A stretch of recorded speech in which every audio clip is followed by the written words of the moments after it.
بسم اللہ الرحمن الرحیم۔ السلام علیکم ورحمۃ اللہ وبرکاتہ۔ بیان کیا جاتا ہے کہ ایک بادشاہ کشتی میں بیٹھ کر دریا کی سیر کر رہا تھا۔ کچھ درباری اور چند غلام بھی ساتھ تھے۔ ان میں ایک غلام ایسا تھا جو پہلے کبھی کشتی میں نہ بیٹھا تھا، اس لیے وہ بہت خوف زدہ تھا اور ڈوب جانے کے خوف سے رو رہا تھا۔ بادشاہ کو اس کا اس طرح رونا اور خوف زدہ ہونا بہت ناگوار گزر رہا تھا، لیکن غلام پر منع کرنے اور ڈانٹنے ڈپٹنے کا بالکل اثر نہ ہوتا تھا۔ کشتی میں ایک جہاں دیدہ اور دانا شخص بھی سوار تھا۔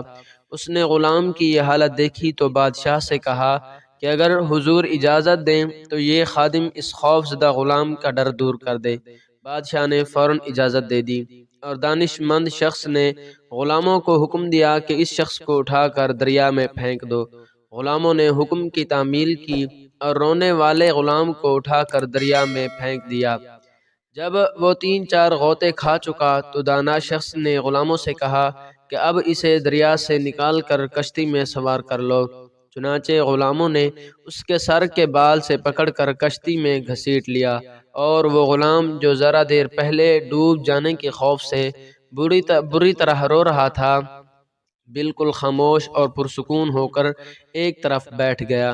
بادشاہ نے حیران ہو کر سوال کیا کہ آخر اس بات میں کیا بھلائی تھی کہ تم نے ایک ڈرے ہوئے شخص کو دریا میں پھینکوا دیا، اور مزید حیرت کی بات یہ ہے کہ یہ اب خاموش ہو گیا ہے۔ دانا شخص نے جواب دیا، حضور والا، اصل بات یہ تھی کہ اس نے کبھی دریا میں غوطے کھانے کی تکلیف نہ اٹھائی تھی، اس طرح اس کے دل میں اس آرام کی کوئی قدر نہ تھی جو اسے کشتی کے اندر حاصل تھا۔ اب ان دونوں کی حقیقت اس پر روشن ہو گئی ہے اور وہ خاموش ہو گیا۔ جس نے دیکھی نہ ہو کوئی تکلیف، قدر آرام کی وہ کیا جانے، نعمتوں سے بھرا ہو جس کا پیٹ، جو کی روٹی کو کب غذا مانے۔ اس کی وضاحت یہ ہے کہ حضرت شیخ سعدی رحمۃ اللہ علیہ نے اس حکایت میں انسان کی یہ نفسیاتی کیفیت بیان فرمائی ہے کہ جس شخص نے کبھی تکلیف دیکھی ہی نہ ہو، وہ اس کی قدر قیمت سے آگاہ نہیں ہوتا جو اسے حاصل ہے۔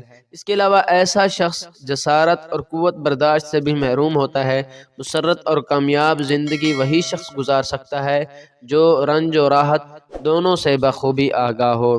ثواب کی نیت سے اس ویڈیو کو ضرور شیئر کریں۔ جزاک اللہ۔